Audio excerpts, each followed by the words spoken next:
basics. Let's check out the drafting phase for game number 2. ONIC on blue side this time with EVOS on red. So Dusin, Fanny, Harith, Alpha, banned out.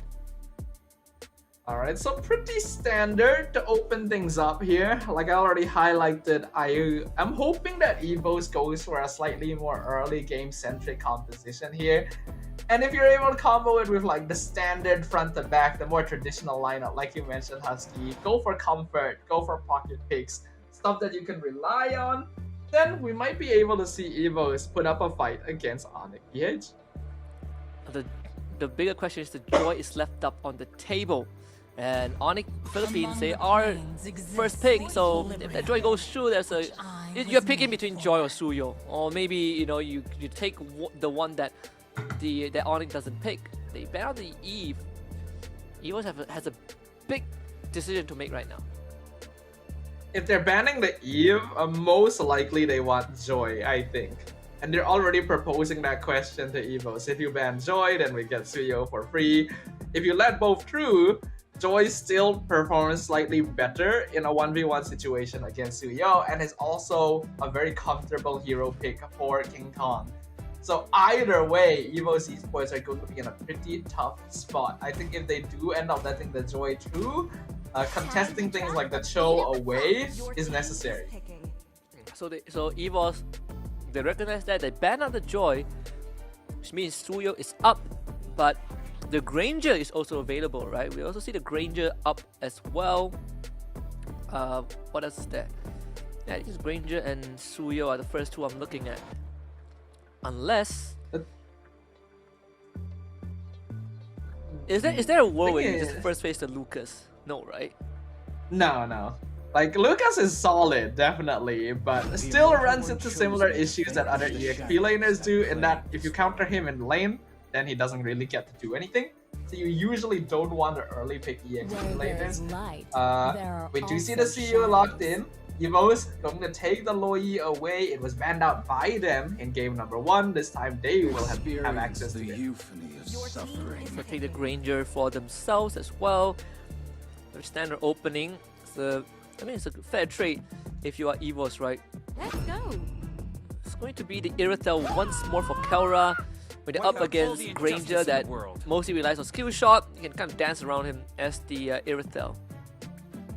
So it looks like it's just going to be the same draft from ONIC as in game number 1. I was also expecting the Irithel to come out, because Granger is definitely a very, very popular pick right now. I'm sure ONIC already expected EVOS would grab it if they left it open.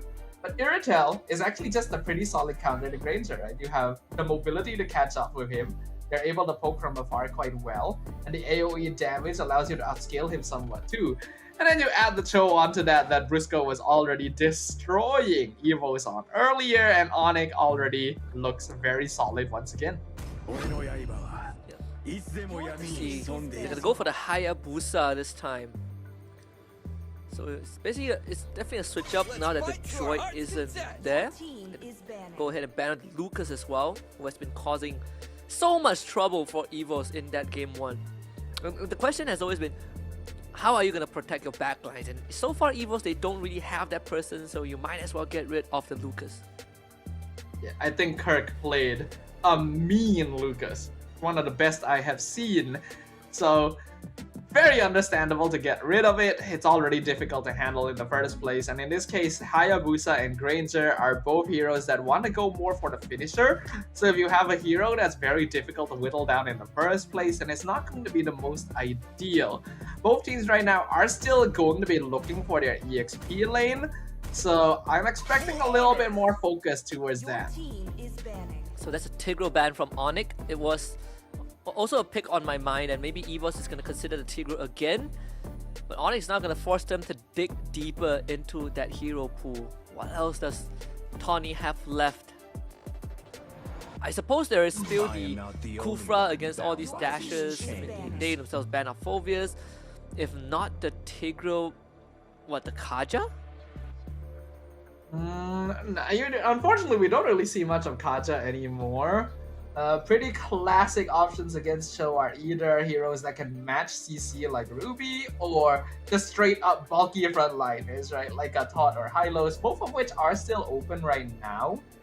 So I think EVOS will probably lean in that direction instead. Support, yeah, the high losses. I mean, even the Khalid is still there, but yeah, I do dig the high loss a bit more. Hilda banned out as well by ONIC. A part of me was thinking of the Hilda, but more so for the XP lane. Let's see.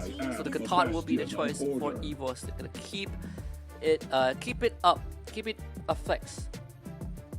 Yeah, Gatot being picked up here means that ONIC doesn't actually know which lane he's going into yet, but they are going to be looking for their own EXP/roam flex depending on where this show goes, as well as the mid lane.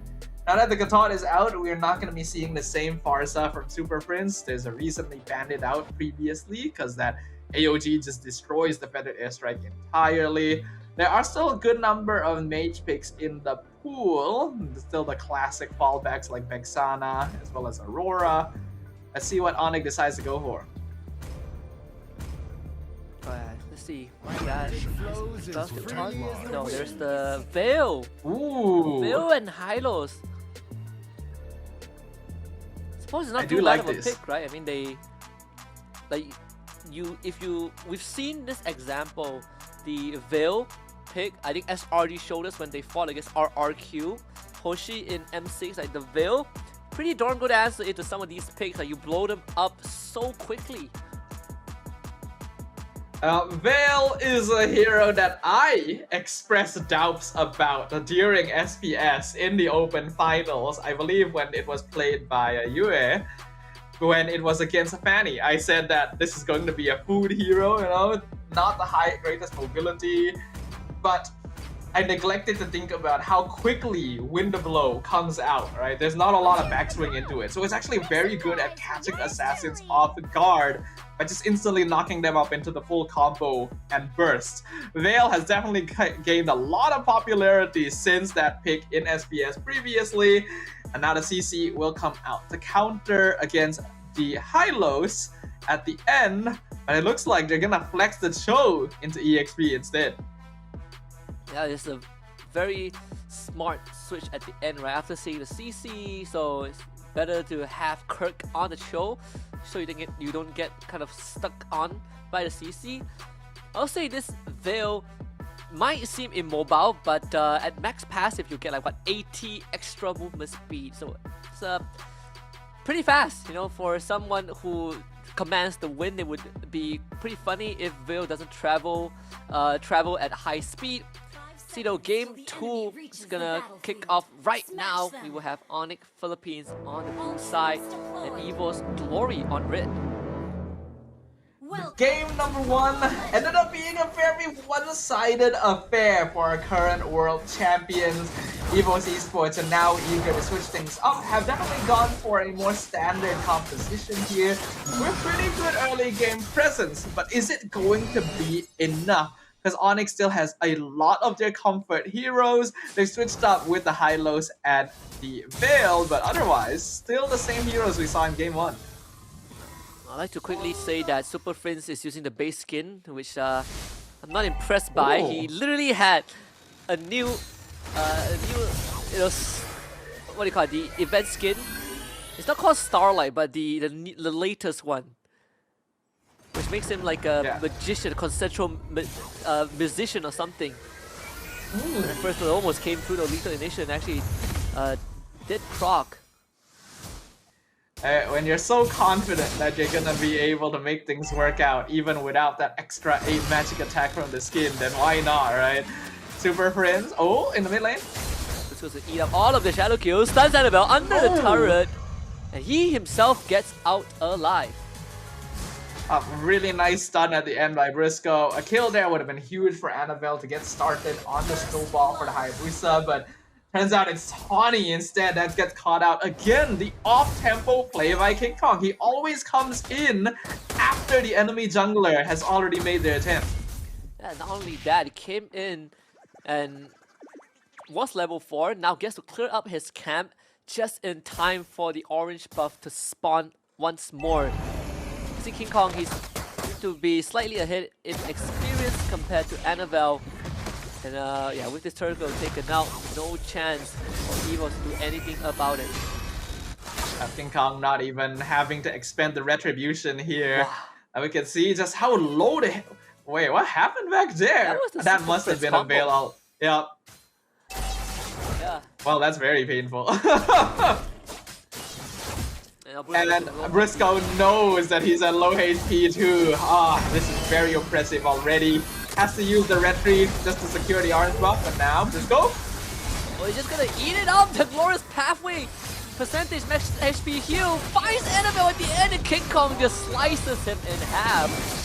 Now Tawny needs to get away. King Kong back in the frame. The win! No! Super Prince! At the very edge of it, King Kong finds a triple kill. This is very much a stop, they're already dead situation for EVOS. Already a 2k lead, 4 kills to 0, 3 minutes in, so clean from ONIC Philippines. For a moment, it looks like Briscoe is going to be punished for trying to go for Annabelle. But they do get Kelra at least. But then King Kong will just come in for revenge. Takes down Nikki, slice Claw Kun in half, and now looking for Tawny.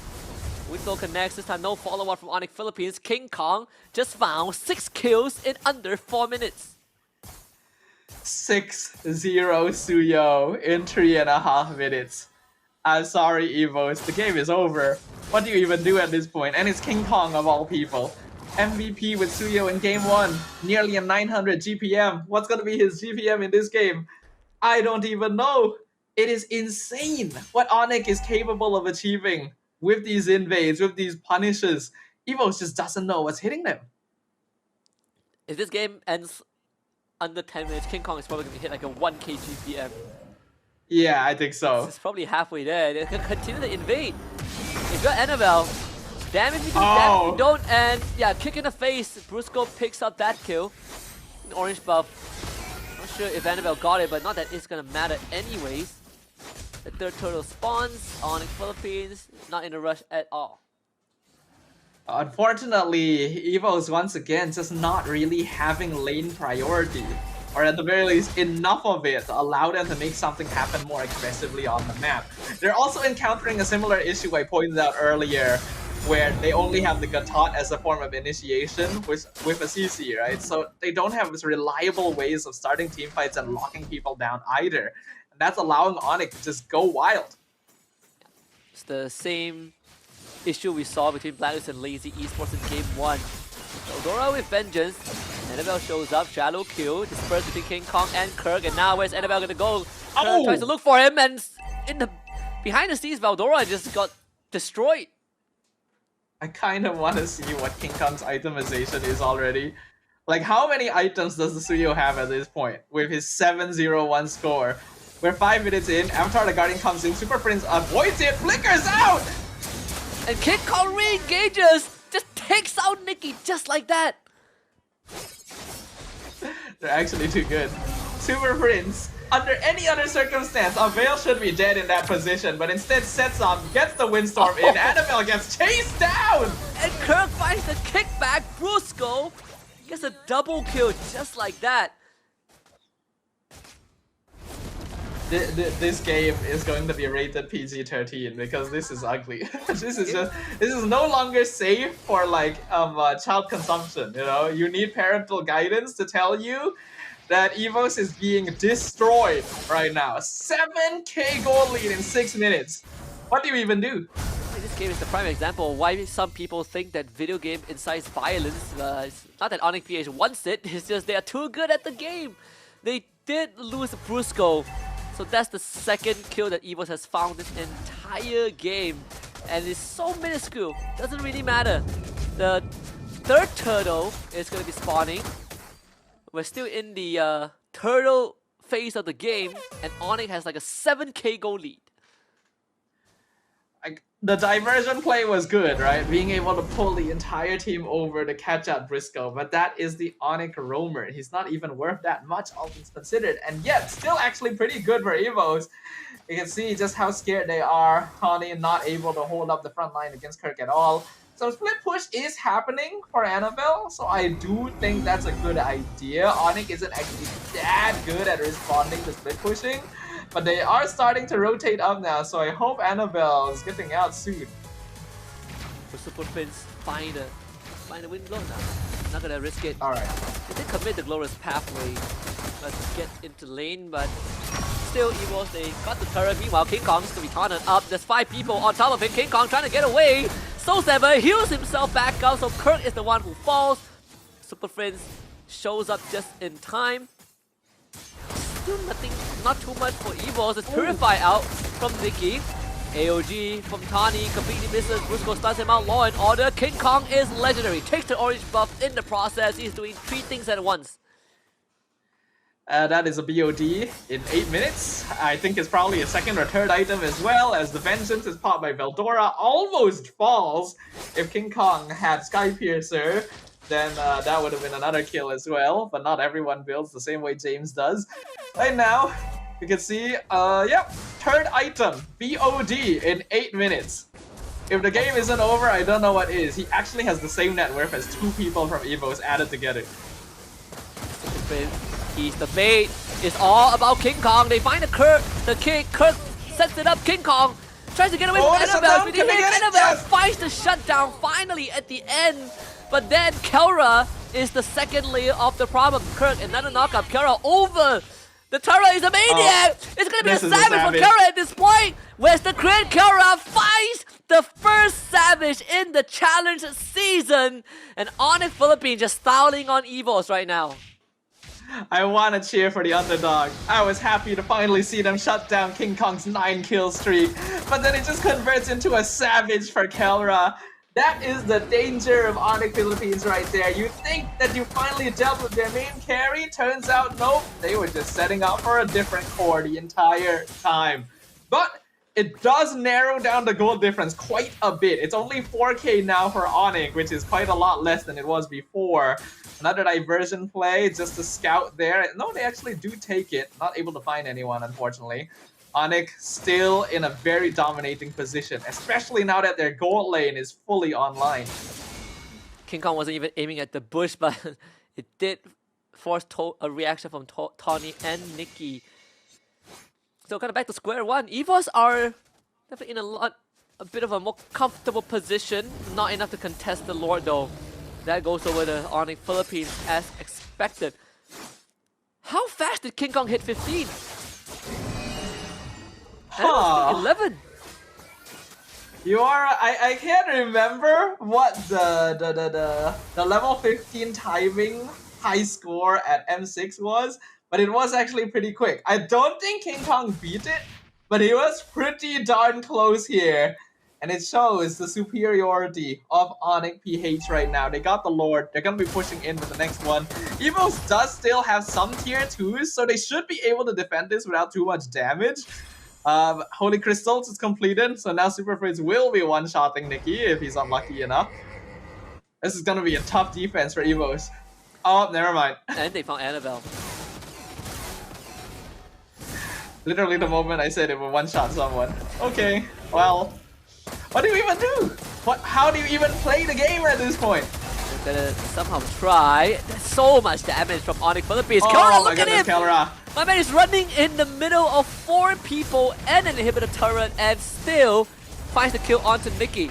Lord will be taken care of. Kirk with the kick. AOG doesn't do anything. That's Claw Kun down. Kirk will be taunted out and he falls. But still, ONIC Philippines have the man advantage. Annabelle back into the fight. Veldora losing all of his HP. Kelra blasts him through the Vengeance as Tawny sticks onto him and punches him to oblivion. But Tawny will also go down. Super Friends finds the double kill. 7 seconds for Claw Kun. Nikki is already back. ONIC Philippines will now turn their attention to take down the rest of the inhibitors of EVOS and call it a day unless Annabelle has something to say about it. But respects King Kong and ONIC Philippines finally falls back. EVOS being able to hold their base there is actually impressive considering the pressure that ONIC was exerting. They did actually end up overstaying, so EVOS was able to just continue to top themselves back up in the base and slowly take them out one by one. And despite all of that, we are still looking at an 8k goal. Oh, diversion into the mid lane. found Kirk. Does Brusco still want to take this? Gonna try to stick onto Tani. Here comes Kelra running in with the heavy Look at King Kong in the crossbows. back. The wind blow does miss. King Kong with the big wraparound. They lose Tani first. Snipe. Brusco kept alive by the revitalized King Kong. Big damage. Ouch. Annabelle almost just evaporates. The King Kong keeps on fighting. Extra attack speed in immortal form. Takes down Veldora. Super Friends now has Hawkun cornered. King Kong gets the Purify out. Takes him down anyways. And Kelra will do what he does best. Take down the Crystal. And ONIC Philippines steamrolls through EVOS. We predicted it. We knew that the world champion team had something to prove.